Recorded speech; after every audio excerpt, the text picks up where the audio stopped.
गांधी जी, प्रियंका गांधी जी, राहुल गांधी जी, महाविकास आघाडी, छत्रपती शिवाजी महाराजांचा, प्रियंका गांधी जी, आपल्या लाडक्या नेत्या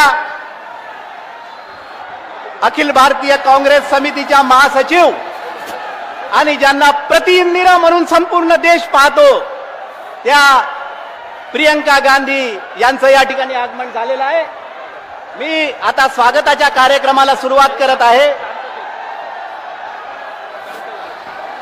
बसा बसा, ए मावशानो बसा प्लीज, बसा बसा, सगळ्यांना दिसेल। पुढे कोणी उभे राहू नका प्लीज, पुढे कोणी उभे राहू नका प्लीज। गडचिरोली जिल्हा काँग्रेसचे अध्यक्ष महेंद्र ब्राह्मणवाडे यांना मी विनंती करतो की त्यांनी प्रियंकाजी गांधी यांचं स्वागत करावं। त्यासोबतच आमचे आरमोरी विधानसभा मतदारसंघाचे उमेदवार रामदास मसराम आणि श्री मनोहर पोरेटी यांना विनंती करतो की त्यांनी बिरसा मुंडा व छत्रपती शिवाजी महाराज यांचे स्मृती चिन्ह देऊन त्यांचं स्वागत करावं। एक जोरदार टाळ्यांचा कडकडाट स्वागत समारंभ सुरू आहे। शांत रहा।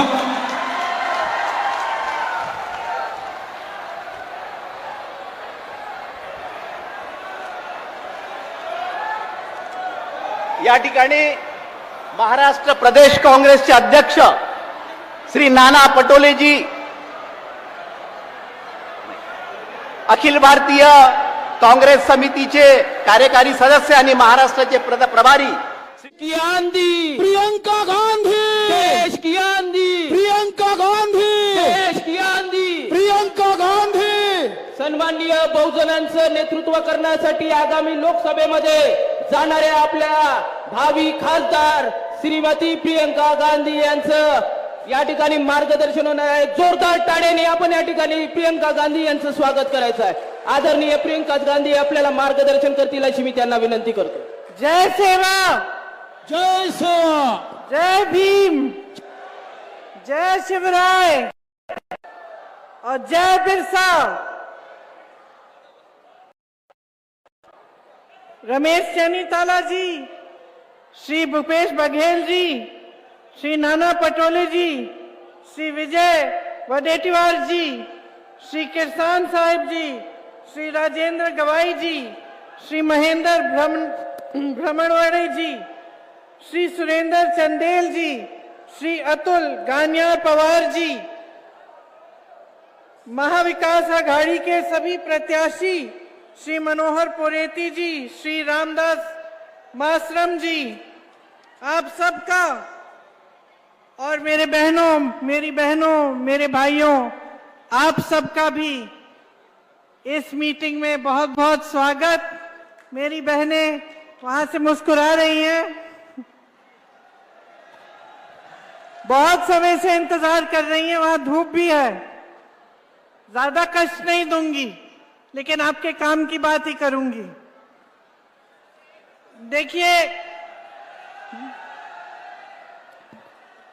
देखिए ये छत्रपति शिवाजी महाराज, महात्मा फूले जी, सावित्रीबाई फूले जी, साहू जी महाराज जी, बाबा साहेब अंबेडकर जी की धरती है।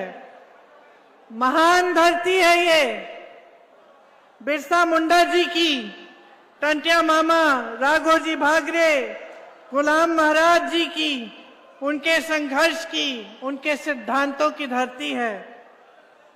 इस धरती का एक बहुत गहरा महत्व है हमारे देश की संस्कृति में, हमारे देश की राजनीति में,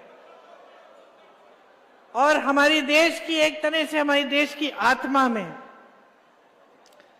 जो आज हमारा देश है, एक लोकतंत्र है, हमारा मजबूत संविधान है, इसकी नींव इन्हीं की सोच से डली है, इन्हीं के कार्यशैली से डली, और ये इस महान इतिहास से एक मार्गदर्शक धरती रही है महाराष्ट्र की।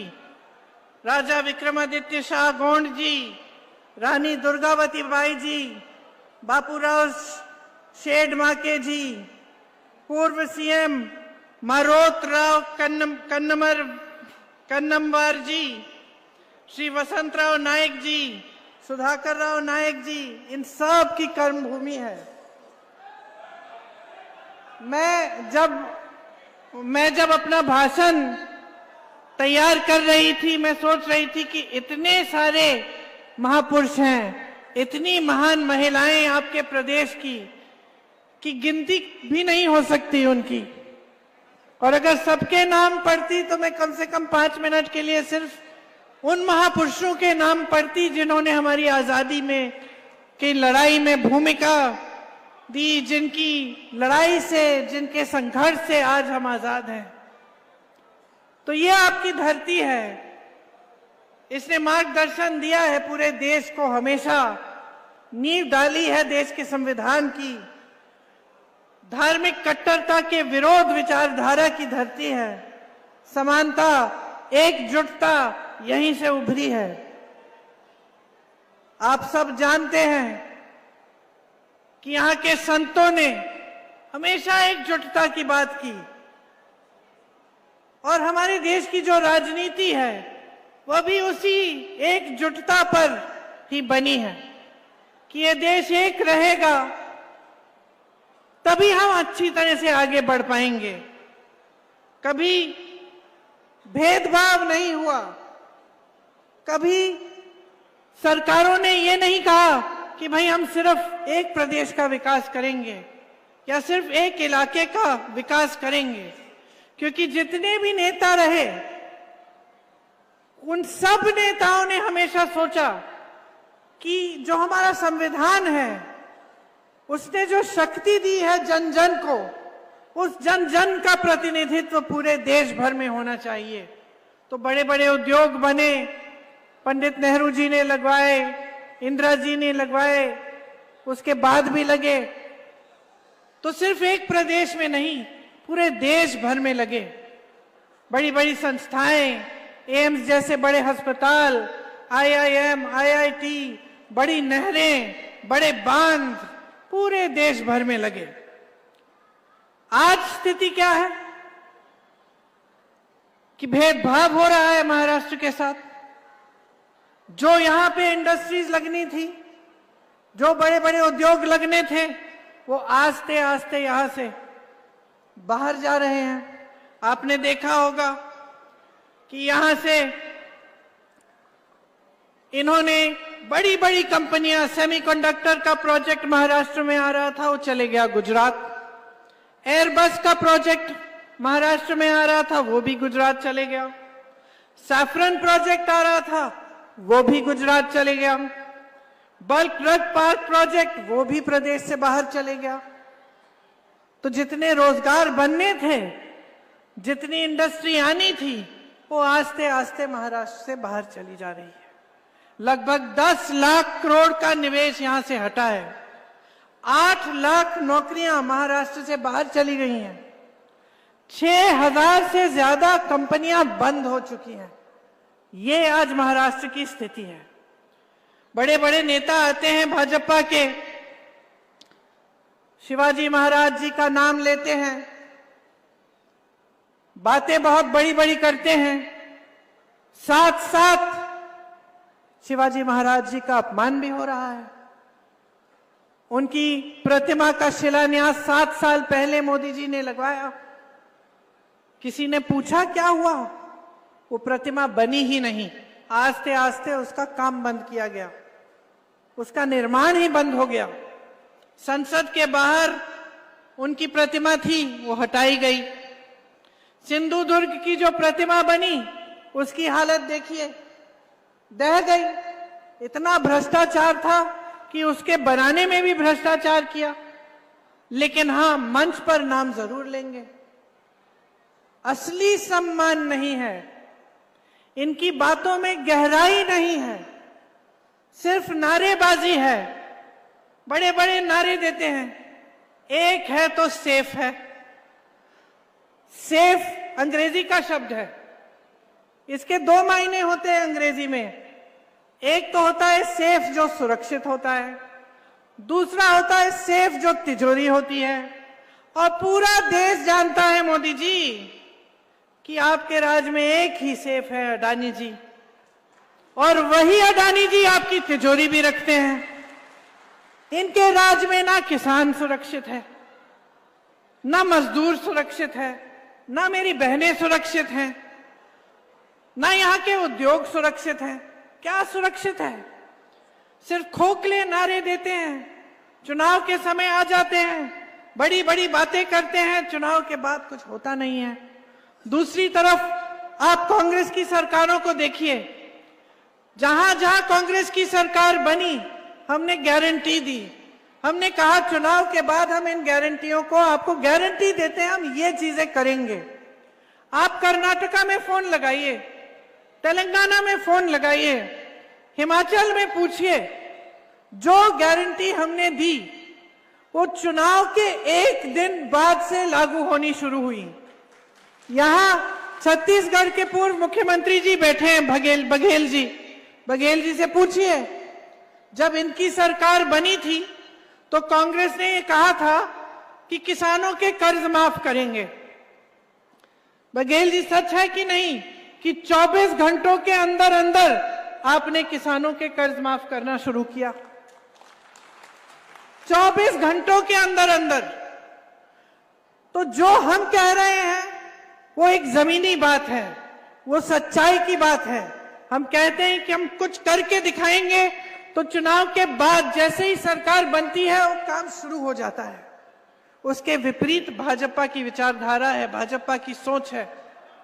ये सोचते हैं कि यहां मंचों पर कुछ भी कह सकते हैं, लेकिन कुछ करने की जरूरत नहीं है, उस पे खरा उतरने की जरूरत नहीं है, कि कोई जवाबदेही है ही नहीं जनता के प्रति, कि जब चुनाव आएगा तो हम ऐसे ही नारे दे देंगे, जनता का जो ध्यान है उसको बांट देंगे, इधर उधर कर देंगे, धर्म के आधार पर कुछ कह देंगे, जाति के आधार पर कुछ कह देंगे, जनता के जज्बात ऊपर उभर जाएंगे, जनता का ध्यान भटक जाएगा और हम चुनाव जीत जाएंगे। तो एक जो जवाबदेही होती थी, जो हमारे संविधान ने बनाई, संविधान में लिखी हुई है कि वोट आपका है, शक्ति आपकी है, आप बदलाव ला सकते हो, जनता के प्रति जवाबदेही होगी हर नेता की, हर प्रधानमंत्री की, हर मंत्री की, वो इन्होंने आस्ते आस्ते 10 सालों में वो परंपरा छोड़ दी है और वो जवाबदेही खत्म होने जा रही है। क्योंकि जब राजनीति की जो दिशा है वो इस तरह से बदल जाती है कि वो आपकी समस्याओं की बात नहीं करती, वो जो आपकी सच्चाई है, जो आप जी रहे हैं, जो आपका संघर्ष है, उसके बारे में चर्चा नहीं होती। चर्चा होती है तो आपके ध्यान भटकाने वाली चर्चा होती है। तब यही होता है कि नेता सोचता है कि कोई बात नहीं, हमें काम करने की जरूरत नहीं है, हम तो बस चुनाव के समय कुछ भी कह देंगे, चुनाव जीत जाएंगे। तो ये बहुत गलत परंपरा है। आज देखिए आपकी कितने संघर्ष हैं। मेरी बहनें यहाँ बैठी हैं, आप मेहनत करती हो अपने बच्चों को बड़ा करने के लिए। अभी यहाँ धूप में बैठी हो, घर जाओगी, खाना पकाओगी, जो खेती में काम करता है खेती में जाएगी, काम करेगी, फिर भी घर आके काम करेगी, बच्चों की परवरिश देखनी है, परिवार के सब सदस्य ठीक है कि नहीं, कोई बीमार तो नहीं है, सब कुछ देखना है। सबसे ज्यादा मेहनत महिला करती है, सबसे ज्यादा मेहनत, सबसे ज्यादा संघर्ष। और देखो परेशानियां कितनी हैं आज, महंगाई कितनी बढ़ा दी है इन्होंने। 10 सालों में इतनी महंगाई बढ़ गई है कि आज आप त्योहार भी खुशी से नहीं मना सकते। त्योहार आता है, घबराहट होती है, दिवाली आ रही है, पुताई करनी पड़ेगी, मेहमान आएंगे, खाना बनाना पड़ेगा, नए नए कपड़े सिलवाने पड़ेंगे, कैसे करेंगे। जो खुशी का मौका है उससे भी घबराने लगे हैं लोग, क्योंकि महंगाई इतनी बेहद ज्यादा हो गई है। हर चीज पे जीएसटी लगा दी है, कपड़ों पे जीएसटी, दवाओं पे जीएसटी। जो छोटे छोटे दुकानदार हैं, जो छोटे छोटे बिजनेस चलाते हैं, उनके नाक में दम कर दिया है, कोई कमा नहीं पा रहा है, बेरोजगारी चरम पे है। आप बच्चों को पढ़ाते लिखाते हो, मेहनत करते हो। आज देखो ये जमाना नहीं रहा कि कोई गरीब परिवार का है, गांव में है, तो सोचता है कि चलो 8वीं तक पढ़ा देंगे और बस। ये जमाना नहीं रहा। आज गरीब से गरीब परिवार में, पिछड़े से पिछड़े इलाके में कोई चले जाए, देखे गरीब से गरीब परिवार में माँ बाप चाहते हैं कि ये बेटा पढ़ेगा लिखेगा, अच्छी इसका अच्छा भविष्य बनेगा, और कुछ भी करते हैं उसकी पढ़ाई लिखाई के लिए। लोन ले लेते हैं ट्यूशन की फीस को भरने के लिए, इम्तिहान देगा, पास हो जाएगा, रोजगार मिलेगा, बहुत मेहनत करते हैं। लेकिन भविष्य क्या है आज नौजवानों के लिए? इम्तिहान देते हैं तो उसमें भी कुछ घोटाला हो जाता है, गड़बड़ हो जाती है। माँ बाप पढ़ाते हैं लिखाते हैं, मेहनत करते हैं, रोजगार नहीं मिलता, नशे का शिकार बन जाता है। तो सरकार की सबसे पहली नीति तो यही होनी चाहिए कि मजबूत रोजगार दिलवाए, कि जो आप मेहनत कर रहे हैं उसका हम समर्थन करें, सरकार समर्थन करे, आपको आगे बढ़ाए। लेकिन इनकी नीति ये है कि जो देश का है वो सब एक आदमी को पकड़ा दो। देश के बंदरगाह, देश के हवाई अड्डे, देश की बड़ी बड़ी कंपनियां, इन सब से रोजगार मिलता था, ये सब अडानी जी को दे दिए। आपकी जमीनें देने जा रहे हैं। छत्तीसगढ़ में पूछिए कितनी जमीन खा गए हैं आदिवासियों के, आपके हक जा रहे हैं और आपको रोजगार नहीं मिल रहा है। यहां से बड़ी बड़ी कंपनियां जा रही हैं, और जो सरकारी कंपनियां हैं उनमें कॉन्ट्रैक्ट का सिस्टम आ गया है, ठेके का सिस्टम आ गया है। आज महाराष्ट्र में 2.5 लाख खाली पद हैं, और अगर मैं अभी कहूंगी कि हाथ उठाओ यहां कितने बेरोजगार नौजवान हैं, तो सारे हाथ उठ जाएंगे। उठा के दिखाओ। सारी जनता बेरोजगारी से जूझ रही है, पढ़े लिखे बच्चे, किसी को के पास रोजगार नहीं है, 2.5 लाख पद खाली पड़े, आपने भरे नहीं है। तो क्या कर रहे हैं? सरकार क्या कर रही है? आपको मालूम है सबसे ज्यादा आत्महत्या नौजवानों की आज महाराष्ट्र में है। सोचिए, जो प्रदेश सबसे आगे होता था हर चीज में, आज इसमें आगे हो गया है, क्योंकि इनकी नीतियां एकदम गलत हैं। आज आरक्षित पदों पर भी आपको रोजगार नहीं मिलता। महंगाई से आप जूझ रहे हैं, तड़प रहे हैं कि कोई राहत मिले। बेरोजगारी से आप जूझ रहे हैं, और सरकार क्या करती है? 2.5 सालों से इनकी सरकार रही है, और 10 सालों से ज्यादा हो गए हैं केंद्र में। महाराष्ट्र में 2.5 साल हो गए हैं जब से इन्होंने सरकार चुराई आपकी। और क्या किया इन्होंने? कुछ नहीं। अब चुनाव आने लगा, बहनों ध्यान से सुनो, ध्यान से सुनो। चुनाव आने लगा और 4 महीने पहले आपके लिए स्कीम निकाली है, लाडली स्कीम इनकी, जिससे आपको 1500 रुपए महीने दे रहे हैं। आप मुझे बताओ, 2.5 साल से इनकी सरकार रही है, 2.5 साल से कहां थे? आप जानती हैं, सोचिए, मान लीजिए किसी की बेटी की शादी किसी घर में हो गई और एक नालायक से शादी हो गई। उसने शादी कर ली, आपने शादी करा ली, और वो नालायक काम नहीं करता, बेटी की देखभाल नहीं करता, कमाता नहीं है, जाके जुआ खेलता है, पीता है, जो भी करता है।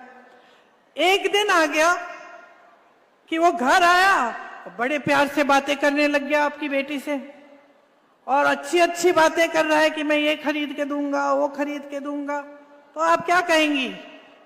क्या कहेंगी बेटी को? अब यही कहेंगी ना कि असली चरित्र पहचानो, ये तो 2-3 दिन से अच्छा है, इसको कुछ जरूर चाहिए होगा तुमसे, यही कहोगी ना। तो यही तो सिलसिला है। 2.5 सालों से कुछ नहीं किया, अब चुनाव के पहले आ गए लाडली बहना लेके, 1500 रुपए आपको पकड़ा रहे हैं, सोचते हैं कि आपका वोट खरीदेंगे इन 1500 रुपए से। और आपसे कितना लिया है इन सालों में इन्होंने? महंगाई इतनी बढ़ चुकी है, आपका बच्चा पैदा होता है, उसके लिए दूध खरीदोगे तो दूध पे जीएसटी लगा दिया। स्कूल गया, स्कूल की फीस भरने के लिए आपको इतना महंगा कर दिया कि आप भर नहीं पा रहे हो। कॉपी पेंसिल पर जीएसटी है, खाने और कपड़े पर जीएसटी है, बीमार पड़ गया आपका बच्चा उसके इलाज पर जीएसटी है। इतनी महंगाई है कि आप टैक्स पे टैक्स भर रहे हो। और ये बड़े बड़े उद्योगपति, इनकी टैक्स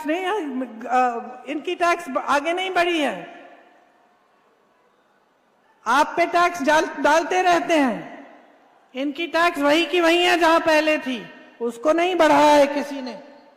16 लाख करोड़ रुपए इन्होंने बड़े बड़े उद्योगपतियों के माफ किए हैं। किसानों का कर्ज माफ किया है? आपके लिए कोई भी सुविधा है? आज किसान परेशान है, चाहे वो कपास का किसान हो, परेशानियों से लदा हुआ है, कमा नहीं पा रहा है, हर चीज का दाम महंगा हो गया है, खेती पे जीएसटी है, सब चीज महंगी हो गई है, खेती नहीं कर पा रहा है। सोयाबीन का किसान, कपास का किसान, किसी से भी पूछ लें। मैं पूछना चाहती हूं आपसे, आप कमा पा रहे हैं क्या अपनी खेती से? आज इतनी परेशानियां हैं कि सिर्फ आप परेशानियों में ही उसी दलदल में फंसे हुए हैं, निकल नहीं पा रहे हैं। तो ये परिस्थितियां हैं यहाँ की। यहाँ आदिवासी भाई बहन बहुत है मेरे। आपको मालूम होगा कि यूपीए के समय में तड़ोबा को फॉरेस्ट रिजर्व से के माइनिंग से बचाया था, प्रस्ताव को नकार दिया था। 2020 में मोदी जी की सरकार ने 41 कोल ब्लॉक की प्रक्रिया शुरू की। महाविकास आघाड़ी ने इसको रुकवाया, लेकिन आज इन चीजों की कहीं रोक नहीं है। जो आपकी जमीनें हैं ये दी जा रही हैं माइनिंग के लिए, अलग अलग चीजों के लिए आपसे छीनी जा रही हैं। बड़े बड़े उद्योगपतियों के लिए, अडानी जी जैसे उद्योगपतियों के लिए सारी नीतियां बन रही हैं, लेकिन आपको जो सुरक्षित रखती हैं उन नीतियों को कमजोर किया जा रहा है। कांग्रेस का वनाधिकार कानून था, आदिवासियों को जंगल, जल, जमीन पे हक दिया था, और ये हक कोई एहसान नहीं था, ये आपकी परंपरा है, पुराना हक है आपका। और मेरी दादी जी इंदिरा जी कहती थी कि जो आदिवासी भाई बहन हैं, इनकी जो परंपरा है ये सर्वोपरि है। उस समय लोग इस बात की गहराई को समझते नहीं थे। आज पूरे विश्व में लोग कहते हैं कि पानी, कि धरती, हमारे पहाड़, हमारे जंगल, इनका आदर करना चाहिए, इनको बचा कर रखना चाहिए, नहीं तो हमारी पूरी पृथ्वी ही खत्म हो रही है। आज पूरी दुनिया आपकी तरफ देखती है कि आपके कैसे रीति रिवाज हैं, आपकी क्या परंपराएं हैं, आप किस तरह से अपना जीवन जीते हैं, जल, जंगल, जमीन का आदर करते हैं। ये बात उस समय इंदिरा जी समझ गई थी, इसीलिए उनका जो नाता है आपसे वो एक बहुत गहरा पुराना नाता था। और उसी रिश्ते, उसी समझ पर ये कांग्रेस पार्टी की नीतियां बनी, आपको सुरक्षित रखने के लिए। पेशा कानून भी बना आपको सुरक्षित, आपके हक को सुरक्षित रखने के लिए। आज ये सारे कानून कमजोर किए जा रहे हैं। महाराष्ट्र में 4 लाख आदिवासियों ने एफआरए के क्लेम लगाए हैं। 2 लाख क्लेम इसमें से रिजेक्ट हो गए हैं, वापस कर दिए गए हैं। पूरे देश में 22 लाख आदिवासियों की जमीन पे क्लेम है, वो नकार दी गई है। तो आपका जमीन पे जो आपका हक है वो कमजोर किया जा रहा है। मुझे मालूम है कि यहाँ पे सिकल सेल एनीमिया जो है उसकी वजह से काफी परेशानियां हैं आपकी। महाराष्ट्र में 16,000 से ज्यादा मरीज और ज्यादातर आदिवासी समुदाय के हैं। 4,000 मरीज अकेले गढ़चिरौली के हैं। स्वास्थ्य सुविधाएं बदहाल हैं। ये बड़ी बड़ी बातें जो मोदी जी उनके मंत्री जी करते हैं आपके सामने, ये सिर्फ बातें ही रह गई। स्वास्थ्य की बात है, शिक्षा की बात है, बेरोजगारी की बात है, महंगाई की बात है, तो कोई काम नहीं हो रहा है। मैंने देखा और बहुत दुख हुआ इसे देख के कि मेरे एक आदिवासी भाई अपने बेटे की लाश को 15 किलोमीटर हाथों में लेके चले। अब आप सोचिए बहनें, हम सब माँ हैं, सबके बच्चे हैं। आप सोचिए कि किसी पे की ऐसी परिस्थिति बन गई, इतनी मुश्किलें लद गई उन पर कि उनकी ये परिस्थिति बनी कि ना एम्बुलेंस मिल रही है, ना स्वास्थ्य की कोई सेवा मिल रही है। अपने बच्चे की लाश को 15 किलोमीटर हाथ में उठा के चल रहा है। और मोदी जी कहते हैं तब सरकारें और थी, आज मोदी है। हाँ, आज मोदी जी हैं और ये परिस्थितियां हैं आपकी, ये समस्याएं हैं इतनी गहरी, इतनी गंभीर कि सामना कर नहीं पा रहे हैं आप। घबराहट हो रही है। कल फिर से हम जाएंगे, काम करेंगे खेती में, क्या पता कमा पाएंगे कि नहीं कमा पाएंगे। ये परिस्थितियां बन गई हैं आपकी। यहां पे सिंचाई और खाद की भी बड़ी समस्या है। मैंने सुना है कि सड़कें भी बहुत खराब हैं, पर्याप्त बिजली आपको नहीं मिल रही है, और जो वन पर आधारित जो रोजगार हैं जो पहले आपको मिलते थे वो अब नहीं मिल रहे हैं। स्कूल नहीं है, अस्पताल नहीं है ढंग के, तो आगे भविष्य क्या है इस सदी में 2024 में, जबकि जैसे मैंने कहा सब चाहते हैं कि अपने बच्चे बड़े हों, पढ़ें लिखें, उनका भविष्य मजबूत हो, लेकिन ये परिस्थितियां बनी हुई हैं आपकी। यहाँ के मेरे बंगाली भाई बहन जिनको 1971 में इंदिरा जी ने जिनका पुनर्वास कराया, आज उनकी भी बड़ी समस्याएं हैं। और हम चाहते हैं कि आपकी भी समस्याएं पर ध्यान हो, और अगर हमारी सरकार आए तो हम आप सबको मदद कर पाएं।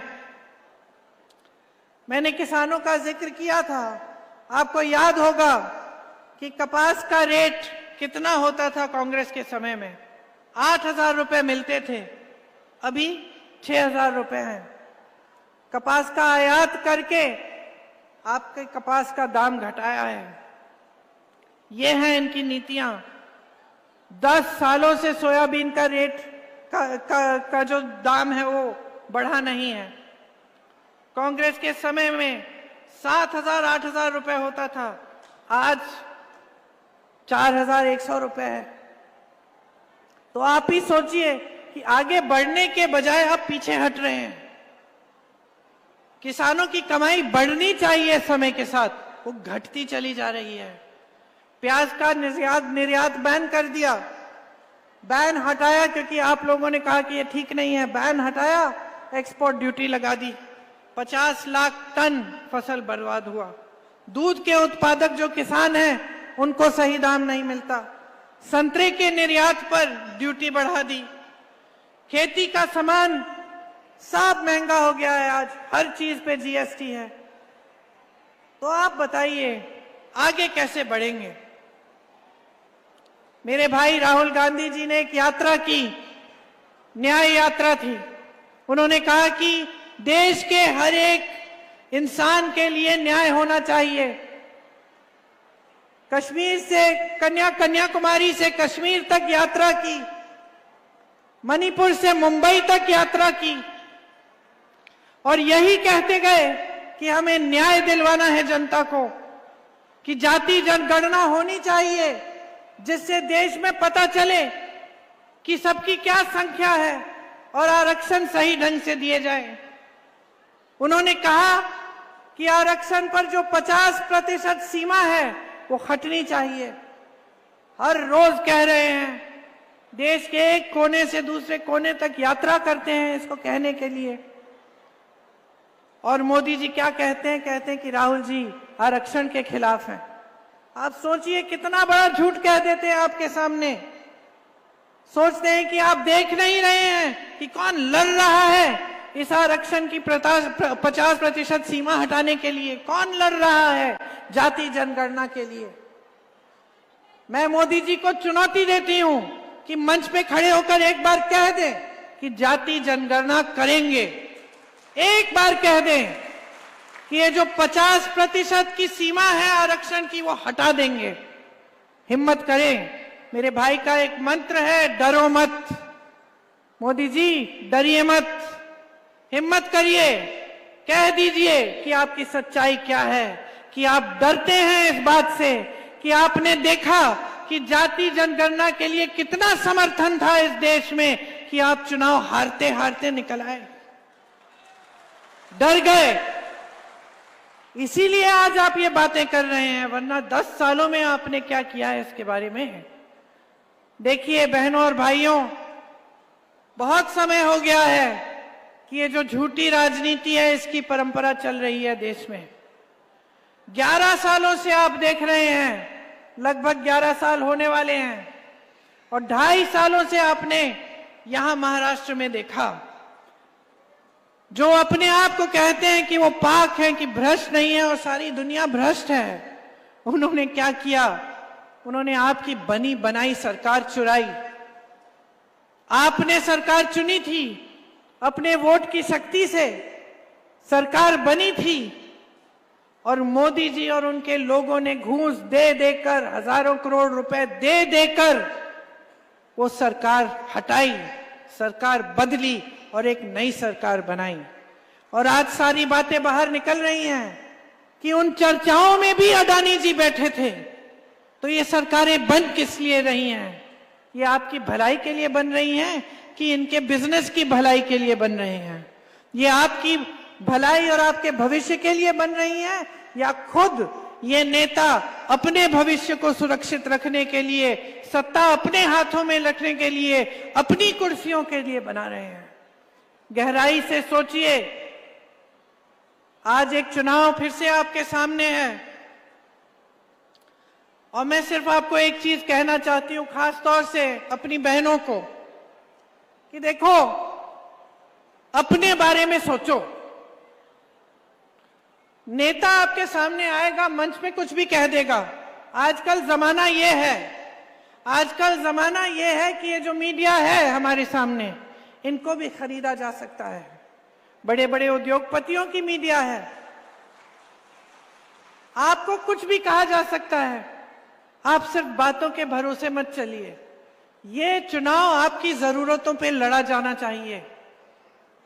आपकी क्या परिस्थिति है? इनकी सरकार इतनी समय से है, क्या आपको पानी के लिए संघर्ष करना पड़ता है कि पानी मिल जाता है? क्या बिजली आ रही है आपके घर में? क्या कमाई हो रही है? क्या बेरोजगारी कम हो रही है? क्या महंगाई कम हो रही है? ये है असली सवाल। असली सवाल ये है कि आप इस देश की जनता हो, आपके जीवन में तरक्की आ रही है कि नहीं। ये एक सवाल है बस, इसके बारे में सोचो। अर्जुन की तरह अपना ध्यान एकदम एक चीज पे रखो, वो है आपका भविष्य, आपके बच्चों का भविष्य और आपकी जिंदगी, आपका जीवन। क्योंकि मोदी जी के मंत्री, जो यहाँ के मुख्यमंत्री हैं, वो सब अपनी ही दुनिया में रहते हैं। वो कभी जनता से मिलते जुलते नहीं है, कट गए हैं जनता से। उनको पता भी नहीं है कि आपके संघर्ष क्या है। वो तो सिर्फ मंच पे आके अच्छे अच्छे भाषण देके, नए नए नारे देके चले जाते हैं। जीवन तो आप जी रही हैं, आप जी रहे हो। खेती में रोज काम करते हो, कमा नहीं पा रहे हो। घर जाती हो, बच्चे को खाना खिला नहीं पा रही हो, भूखी सोती हो, क्योंकि देखती हो कि सबने खाना खा लिया है, चलो मैं छोड़ दूंगी, मैं कल खा लूंगी। ये परिस्थिति नहीं होनी चाहिए आपकी। इसीलिए अगर आप अपने लिए नहीं लड़ेंगे, अगर आप अपने वोट की शक्ति को नहीं पहचानेंगे, अगर आप खड़े नहीं होंगे और आप नहीं कहेंगे कि बहुत हो गया, हमें बदलाव चाहिए, हमें एक नई सरकार चाहिए जिसे कोई खरीद ना पाए, जो हमारे लिए काम करे, जो हमारी जरूरतों को पूरी करे, जो हमारी समस्याओं का हल करे, तभी बदलाव आएगा। और सबसे बड़ी शक्ति मेरी बहनों आपकी है, सबसे बड़ी शक्ति। ये कभी मत समझो कि आप कमजोर हो, इस देश की आधी आबादी हो, कमजोर नहीं हो, इस देश की शक्ति हो, इस देश के भविष्य को बनाने वाली हो। बच्चे तुम पालती हो, उनका परवरिश तुम करती हो, पूरे परिवार की सेहत, पूरे परिवार का खाना, पूरे परिवार के लिए सारा काम तुम करती हो, आखिर में तुम सोती हो। ये देश तुम्हारा है, बशर्ते अपनी शक्ति को समझो, अपने आप को कमजोर मत समझो। ये समझो कि इस देश की महिला इस देश की रीढ़ की हड्डी है।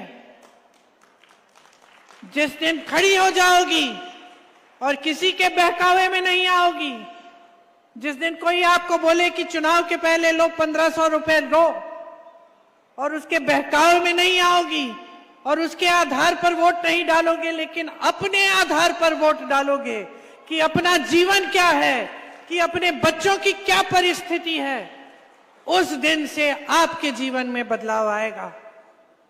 हमारी कुछ गारंटियां हैं महाविकास आघाड़ी की, उसमें हम कह रहे हैं कि हर महीने महिलाओं को 3000 रुपए देंगे, लेकिन हम चुनाव के आधार पर नहीं कह रहे हैं, हम आपके प्रति सम्मान के आधार पर कह रहे हैं। हम जानते हैं कि समाज का बोझ आप उठाती हो अपने कंधों पर, हम जानते हैं, इसीलिए हम कह रहे हैं कि 1500 काफी नहीं है, 3000 रुपए आपको मिलने चाहिए, और आपके पास छोटी सी अपनी रकम होनी चाहिए, जो जब आप खर्चना चाहें, जब आपको जरूरत पड़े, आपके हाथों में हो। और ये काम सरकार बनने के अगले दिन से शुरू होगा। इसका इंतजार नहीं होगा कि अगला चुनाव आएगा तो लो थोड़ी सी मदद लो, क्योंकि हमारी सिर्फ नीति अच्छी नहीं है, हमारी नीयत भी साफ है। इसके साथ साथ 25 लाख की हम स्वास्थ्य बीमा देना चाहते हैं।